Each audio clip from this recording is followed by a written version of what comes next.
Well, let me tell you something, brother. Snort, snort, snort. Hogan. Drip. Snort, snort. I got the drip. Go. Welcome to the show, everybody. And I'm excited to talk about everything going on this week. I really am. It's going to be a good week. Welcome back, hopefully, you know, to some normalcy. Although, we're going to talk about this in a second. Without going into massive detail, because I'm going to be honest. I'm the kind of guy that likes to move on.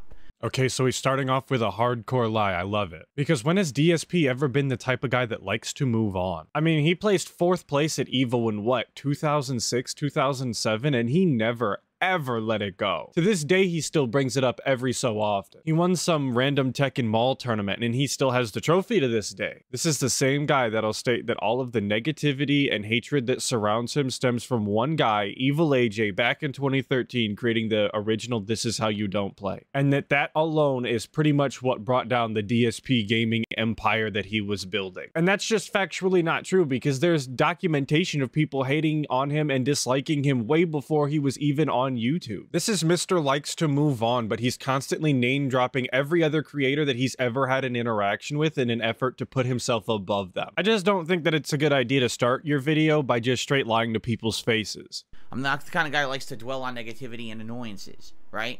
Last few days, we've had a lot of negativity and annoyances. I even told you guys yesterday that I was really stressed out, like to my wit's end with all the nonsense going on. And I just wanted things to kind of get back to normal. And rather than me sitting here and talking about the topic of my internet screwed up for another hour, I mean, I've already talked about this, you know, 2.5 hours on Wednesday night, had a special video on my day off, then talked about it again yesterday. It's like, do we talk about it enough? I think we did. Every time you talked about it was entirely your choice, DSP. You've got no one to blame but yourself. Especially because you absolutely could have streamed. Don't forget that. His internet was not entirely down. He had the capability to both stream and play the game at the same time. The only thing that he didn't have the ability to do was read his chat. He was so crippled by the fact that someone could possibly be talking negative about him in the chat and he wouldn't have something to do about it, that he decided to just not stream video games at all. And that's the stupidest part. I had somebody ask me on the stream if I thought that he was faking the whole internet nonsense, just to garner up some sympathy bucks and kind of change the attitude that people have towards him, because he got really upset about his Mario Zero Tip stream. And my answer to that was no, I don't think he's faking this at all, because the entire concept is way too stupid and he'd have to be way too committed to it. It sounds like way too much work that he wouldn't put into it because he is that lazy. But it half working, I don't think is something he would have done. And I don't think he would have done a technical difficulty stream where he sat there and tried a bunch of things for multiple hours. That's just too much work for the guy. He would have rather have just got on stream and begged some more if he could. But maybe I'm wrong. Maybe DSP's out here playing 4D chess. I just highly doubt it. So I just want to kind of move on from it, and we will. But I know some people just want to know, well, what happened when the tech showed up and stuff like that. So I'll briefly talk about that on today's show. And then we will get into, you know, the schedule and what I think about Alan Wake 2 and stuff like that, and go from there. So there you have it. Are you excited? All this guy said that he would talk about is briefly what happened with his internet, how he feels about Alan Wake, and the schedule. And then he has the nerve to ask if people are excited for that. I mean, aside from the internet thing, if you watched his stream from the day previously, you know exactly what he's going to say on how he feels about Alan Wake and what's coming up on the schedule. There's going to be no new information aside from the internet thing. And spoiler, he doesn't even really talk about it that much because he's ashamed and embarrassed. I hope so. All right, so where to begin? Well, as you guys know, with this issues with the internet, it's been annoyingly ongoing and just, you know, a pain in the ass. So yesterday, let's just get it out of the way. The tech and I worked on this, and it went literally exactly as I had thought. Note he said the tech and I, because you know DSP was breathing down that guy's neck the entire time. He couldn't let the guy just come in and do his job. He had to absolutely be involved in every step of the process. And he wanted to get on stream and act like he actually did anything to help the guy when we all know that he didn't. And of course it went exactly how DSP thought it would go. Because we all know that DSP has the biggest brain on the planet and he basically knows everything and is never wrong, of course. Sounds good? Sounds good to me. The tech showed up. Based on, you know, the information I had given the customer service rep I had spoken with, they had like half information. They really didn't know what they were here for, besides my internet was down. They didn't really understand what it could have been. They had absolutely no idea that I had 2 account lines. They thought they were only here for 1. You know what I mean? Like, everything I knew just proceeded, because this is the problem with Comcast. I hate to say it. Well, DSP, what information did you want him to come armed and ready with? Because you didn't actually accomplish anything while talking to the Comcast service rep. At least from what you told us, you made it sound like they didn't understand what you were talking about anyway, so I don't know what you wanted him to come armed and ready with. They probably just told him that you didn't have any internet in your house and it wasn't working for whatever reason, and that he just had to go check it out and figure it out. Because that's what he does on the day-to-day basis. He is capable of doing that just given the tools that he has and the knowledge that he has. Their systems are set up very poorly, and they don't have people doing the line level customer support to have any level of knowledge or any kind of functionality to do anything to really help a customer. They're just info takers, and then they read checklists, and then they push you off to someone else who will eventually help you.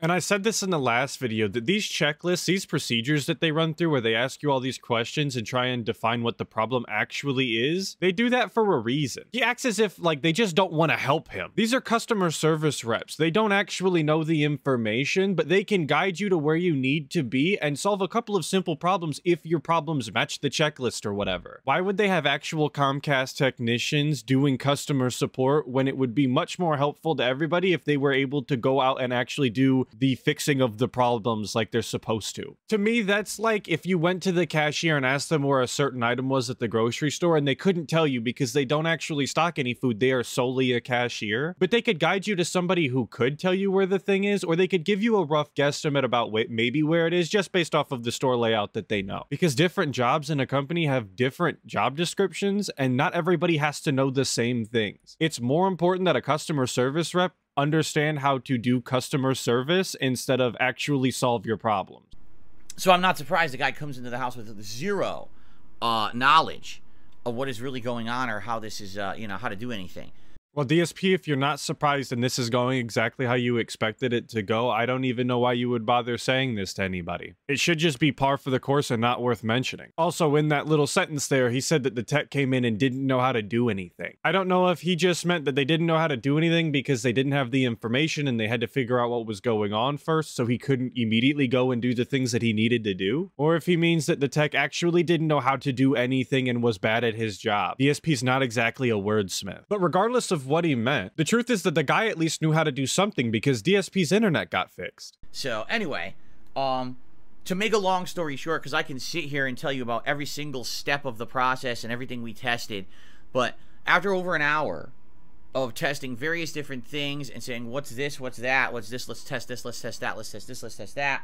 Anytime DSP is vague and doesn't give specifics, it's either because he doesn't actually know what he's talking about or he's lying to your face. Prime example, that last time that he was talking about content creators and he didn't name drop who he was watching, but his content was so much better than them, it's because he's either lying or he has no idea what he's talking about. So when he says that he could walk us through the steps and they tested this, they tested that, they tested this, they tested that, I'm not buying it for a second. He was just doing whatever the tech told him to do, if the tech actually told him to do anything, because the tech actually knows what's going on. And again, it's entirely possible that DSP did absolutely nothing to help this guy and just stood there watching him and talking to him when he didn't need it. We basically couldn't get excuse me, we couldn't just find like one set solution or cause. So here's the deal. Moving forward, I know how to fix this issue if it happens again. That's great, DSP. Do you want to give us some insight as to what the solution was the entire time? I mean, people kind of have a vested interest now. A lot of them did sit on a 2-hour stream and try and help you figure it out. So I'm sure that they would like the answer to the question that they were trying to answer themselves. And the good news is it's a simple fix. This is not some giant thing that's going to take me hours to fix or anything like that. The only thing is, you know, when you know, since we really don't know actually the cause of what messed up everything to begin with, the root cause, you can't say, oh, it'll never happen again. In fact, I would almost guarantee it'll happen again. The good thing is now I know how to handle it if it happens, you see? So just from what I was told yesterday, and I did not verify the validity of this statement, the tech essentially just came in and unplugged his router and plugged it back in. And that's why DSP isn't saying exactly what the solution to his problem was, because that was the one thing that he specifically said that he would not do. And he would have egg all over his face if he didn't do the one thing that people suggested the most, which was just unplug it and plug it back in. And he was probably embarrassed when the tech was there, and that's all he did. So of course DSP isn't going to tell us that that's what happened. Once again, this is exactly what I told you guys I was afraid of, but the good news is the fix is easy. No, DSP, what you told us you were afraid of is that they wouldn't be able to solve your problem at all. I mean, you had these the world is ending streams where you convinced yourself that they weren't going to be able to solve your problems because it was so unique they would have never seen it before. And you acted as if you were going to go days or maybe even weeks without having internet. That you weren't going to be able to play Alan Wake 2, that you weren't going to be able to do your FNAF movie review, and that you wouldn't be able to do your Halloween event marathon. And I just want to point out again, in case you didn't see the last video, they offered to take care of this problem on his day off, and he told them that he was too busy to fix his internet. You know, that thing that he operates his business on? The only way that he makes money to pay his bills? This huge stressor in his life that caused him to have a really bad off day and he couldn't stop thinking about it and he was super worried? Yeah, they offered to take care of it then, and he told them no. It's, you know what I mean? Like, it would have been one thing if we couldn't figure out what it was and it was a big elaborate thing to fix it. No, that's actually not the case. It's very easy to fix, and I could do it myself. Literally sitting here, I can do it. It's not a big deal, you see? So because of that, I'm feeling a little better about it. You know, yeah, I was actually feeling kind of down yesterday. I was like, man, what happens if we can't figure it out or whatever? But the reality is, it's not a big deal to fix if it happens again, and that's always a good thing, okay? But And he said it there again. His true worry was that they were never going to be able to fix it or figure it out, and he was just not going to be able to stream for days or weeks. That was pretty much never on the table. I mean, the dude pays for a service. It's pretty much their obligation to figure out what's wrong with it and get it back online. But this guy has such main character syndrome that he thinks every situation that he finds himself in is entirely unique to him and nobody's ever been through it or seen it before. Like it isn't the Comcast tech's job to deal with these kinds of problems day in, day out. Like the Comcast guy was gonna come in, take one look at it, try a couple things, and then go, all right, see ya, never coming back. Good luck, though. It's such an idiotic worry to think that they might not be able to find the solution and just leave it, I guess. Ideally, you would like to have a foolproof fix in place, and, you know, you don't. You know, that's life, I guess, right? Nothing is foolproof in life, correct? So, I guess we'll see what happens. If we have issues again, what can you do? I deal with it, and then, you know, I try to get stuff working again, and we move on. But it shouldn't be something that has me down for extended periods of time. All right, we got a little DS positive there. He's got a solution. It shouldn't leave him down for extended periods of time. We're on the up and up, folks. And remember what he said at the beginning. He's a guy that likes to move on and not dwell on negative things. So hopefully we never hear about this internet garbage again. Like, seriously, that was the problem is, you know, for 2.5 days there, everything would, well, about 2 days, I would say, because it was about afternoon to afternoon, Wednesday to Friday, right?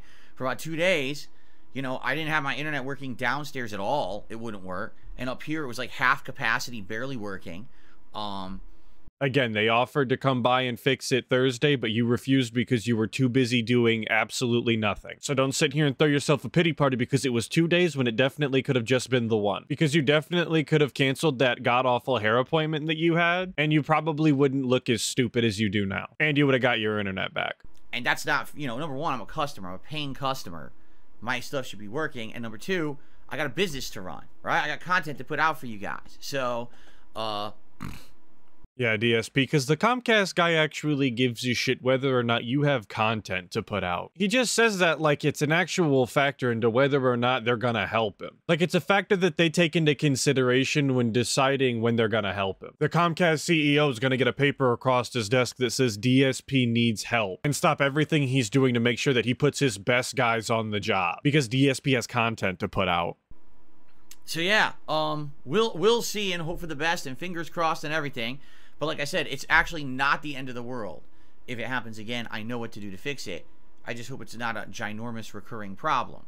I mean, it was never really the end of the world, though. But you always act like every minor inconvenience that happens to you is the end of the world, and then you have your doomsday streams. Just so that you can manipulate your audience into thinking that if they don't support you immediately, you might go away forever. And heaven forbid that happen. I mean, who would we point and laugh at all day? But I guess we have to see what happens moving forward, right? So, okay, anyway... so there you have it. It's that simple. I really don't want to say much else about it because there's nothing else to really say. It's just a waste of time. I don't want to waste time on negativity. I want to move forward positively.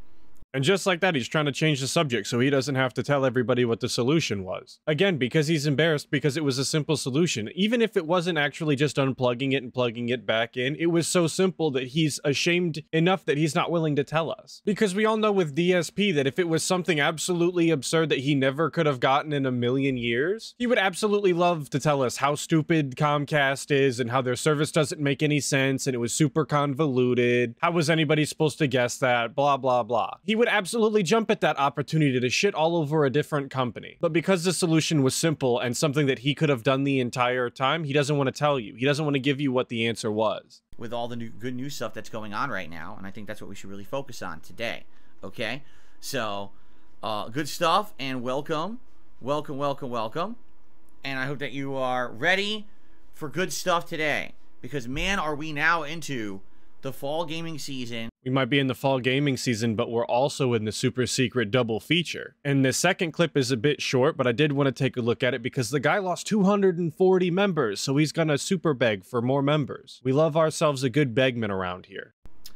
What I will say, very quickly, thank you guys for being here and for supporting my content. Today is a full day of gameplay streaming, fingers crossed, with no interruptions. If there are interruptions, hopefully I can fix them myself, and it's not a big deal. So, double Alan Wake, it would be great if you could support my streams now. And I want to point out the ear pick, because while the ear pick is always disgusting, it's exceptionally bad when he has to take a look at it. And of course, you know all of that earwax is going directly on the jammies. Being matter of fact is this channel has lost over 230 memberships this month. Yes, that hurts a lot. Being matter of fact, it does. That's a lot of money that I've lost. I don't know why memberships are so low this month. We're playing non-stop new games, and typically when I play new releases, people are inspired to come and become a member or support the channel by gifting memberships. That didn't happen this month. And as you can see, he's still got that day one views mindset. Because when he talks about not understanding why he's not getting any more memberships, or at least people gifting memberships, he mentions that he's been playing new games. He even goes as far as to say that usually inspires people to gift memberships and become members. I hope that one day he does actually understand that new games does not necessarily mean more support. And once he learns that, he really will free himself from these shackles and he could play way cheaper games and bring his business cost, you know, that $5,000 a month. He could bring it way down by playing older games and even games that are just on sale. But until he realizes that, he's really trapped himself in this rat race of always chasing the next newest game and costing him a bunch of money for what amounts to not that much more support at all. And I really don't understand how he expected his memberships to stay on par or even go up when he's been hardcore begging for tips for multiple weeks at a time. Like, dude, your whales are tapped out. They don't have any more money to give you. They don't have infinite money. Funny part is everything else is normal. Super chats, tips have actually been quite good. I don't have any complaints in that regard at all. It's just these memberships for some odd reason are very low for this month. And it's weird because last month there wasn't that much going on besides maybe Lies of P, and the channel actually did much better. And he even says out loud that last month the channel was doing better despite not a lot going on, directly acknowledging that sometimes support isn't dependent on what games or what events are going on, and instead about the content that you make. But right after that, he starts shaking his head, as if to rattle that thought completely loose and out of his head. Because if he follows that to the natural conclusion, he might have to also acknowledge that maybe the content that he's putting out isn't worth it to people, and DSP's fragile little ego couldn't take it. He'd rather live in blissful ignorance. I don't know what the difference is. Okay, I don't know. So, I'm enjoying the games we're playing. You guys are telling me the playthroughs are great. All I can do is keep playing and being positive, right? So, all I'm going to say is if you like the content, please support it. As you know, I don't get paid product sponsorships. I don't get partnerships. I don't get, you know, shill opportunities and stuff like that. I don't want them, first of all. But, you know, I'm a different kind of guy. I'm an independent content creator. I've been here for 15 years because you support the content that you like. You tell me you like this kind of content. That's why I do it, right? So, of course, I gotta point out that he said that he doesn't get those opportunities, so he had to double back and make sure that he told you that he didn't want those opportunities anyway, but that he's a different guy. Yeah, Dave, because it's totally not that nobody wants to work with you. I'm sure there's a bunch of companies chomping at the bit to work with the guy who wanked one on stream. They're lining up around the block trying to associate themselves with the biggest e-beggar on the site, obviously. Please support it if you can in one of the following ways, okay? A super chat or a super sticker would be amazing. If you're watching this on demand, right, then perhaps a super thanks on a video. That's eligible, because not all of them are eligible, but a lot of them are. And a super thanks is just a way to leave, you know, a YouTube contribution on an on-demand video. No matter what you do in any of those ways, I'm going to give you a personal shout out or a highlight on like the comments or whatever and say thank you. A membership or a gifted membership. If you become a member today, you get tons of benefits. You get access to a ton of emotes. You get a cool chat crown badge to show how long you've been a supporter. You don't have any limitations to how long that you can talk in the chat. Right now we do have slow mode limitations, but those get removed if you're a member. And you get priority for special events. For example, members this month picked Texas Chainsaw Massacre for my Halloween event. And I say this all of the time, out of all of the ways to support, becoming a member is about the only one that actually makes sense to people. Or at least should be the only thing that makes sense to people, because it's the only one that actually has any sort of rewards to it at all. Because while he's guaranteed to read your message if you send him a tip or a super chat or whatever, he's proven time and time again that he's absolutely just gonna read all of the stuff for free anyway if there's nothing coming in money-wise. So just save your money for a slow time and he'll just read it for free. So, it's cool to be a member because you get a lot of cool benefits out of it. If you're someone who likes the content on this channel and you want to support this channel, give some memberships. It's a great way to do that. It helps out not only me, but your fellow viewer as well. It's a great way to build a community, right? So consider it, okay? Now,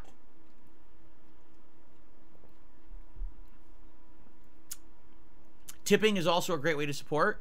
When you tip me, number one, I get funds right away that I can put towards a bill, groceries, other errands. You know, it's liquidity for the business, essentially. Ah, yes, our favorite method to get free money. The infamous tip, the thing that is the liquidity of our business. But you notice that he said that he could take the tips and put it into bills. But when his YouTube check was going to be late, all of a sudden he wasn't going to have any money to pay his bills. Isn't that awfully strange? It's almost like maybe the tips don't actually go to the bills, huh? And he spent all that time asking for extra tips when the YouTube check was going to be a bit late. But then the YouTube check came in and then he told us that he paid all the bills he had coming up with his YouTube check that came in. Huh. Isn't that strange? Anyway. Number two, I actually get a little bit more of a cut of a PayPal contribution than I really do of anything else, because there's always middlemen involved, right? And with PayPal, it's a little bit less taken away. Not that it's a ginormous difference, but there's definitely a difference. So that's why I always say, hey, tips are a great way to help if you can, right? That's why I have goals, and that's why I have rewards. If we raise 50 bucks in tips today, I'll do Gunner glasses. Raise 100 bucks in tips, you get to pick a silly hat for me to wear for the whole stream, you know, or a vest or whatever. That's cool, right? No, it's not cool. Actually, it's super lame. And sometimes you just scam your viewers by not putting the shit on anyway. And it's very clear that when you do put the stuff on, that you're not actually interested in doing it at all, which just makes it feel even worse. And how are you going to describe it as glasses and a silly hat and then say that it sounds cool? Silly and cool are not synonyms, brother. My goal is to hit the tier 1 tips goal every stream this week.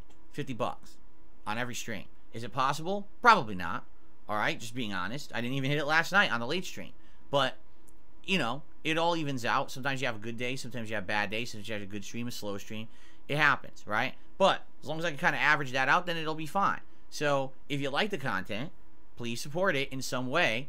And that's how the content will continue, okay? It's always so strange to see him be slightly pleasant about whether he does or doesn't hit the tips goal. And even going as far as to say like, oh, we don't hit it every day, but that's fine as long as it averages out. But if he has 2 streams back to back where he doesn't hit the tips goal, oh, you're gonna hear about it. And he's gonna be quite hostile when he does it. But if you just tune into his pre-stream here, you get a very different picture. I have made tons of improvements this year, if you haven't noticed. My visual quality, my audio quality, not my audio quality, my visual quality with the camera and setup, the visual quality of the videos. I just recently improved my streams. You know, I'm making active efforts to improve based on your feedback and your advice. What about the advice that told you to quit being late to your own stream? What about the advice where they told you to cut the music short because it takes too long? What about the advice that I'm sure that you've gotten for the past 15 years straight every single day that says you need to mute the microphone or at least lean further back when you need to snort or cough? Are we ever gonna listen to any of that advice? Or because those things don't directly involve money, you're not gonna bother with those because those can't be begged for. We can't set a tip goal for that. And I hope that that has shown through this year. So if you like that, please support it, all right? Another important way that you can support that's completely free is engagement. liking a video or a stream you're watching and enjoying, leaving a comment on a video and just saying, hey, good video, or hey, just want to help, here you go. That helps. That engagement is key. I'm serious. You guys have no idea how much it's taken for granted on YouTube that people will watch content, not comment, not like, and you know, that hurts. When you get that engagement, it helps you to show up in the YouTube's algorithm. But I thought you were a content curator, DSP. I thought you made content for a small audience, and that you're well aware that you don't have a widespread appeal. So you don't try and make content for them. Why do you want to be pushed in the algorithm? Do you really think you're going to have any luck with a wider audience? I thought that was the whole point of being a content curator. And I'm not the first to say this, and I don't even think this is the first time that I've said this. But if you really wanted comments, if you really wanted that engagement, you would just turn comments on across the board instead of having to manually approve every single one. And my next question for you, DSP, is why is your audience not engaging with the content? I don't have to beg my audience to leave comments, they just do, and thank God they do, because I love reading them. They're fantastic. Everybody always has something interesting to say about the content. Why doesn't your audience have something interesting to say about the content? I mean, it's just a question that I genuinely want the answer to. Is it because they would have to go through the approval process to get it to show up anyway, so they might think, why even bother? It's a possibility. And you know, an old timer like me, I know I'm only 41 years old, but I've been a YouTuber for 15 years. And since I don't do the style of content that YouTube likes and promotes, it's very hard to get noticed in YouTube's algorithms, right? I do my best, but what can you do? You know, so if you could help out in that regard, please do. Mishael, are you seriously going to say that? You're serious right now? He says, aren't comments disabled? No, comments are not disabled on my content. Why would I have been asking for comments for years if the comments were disabled? What a genius.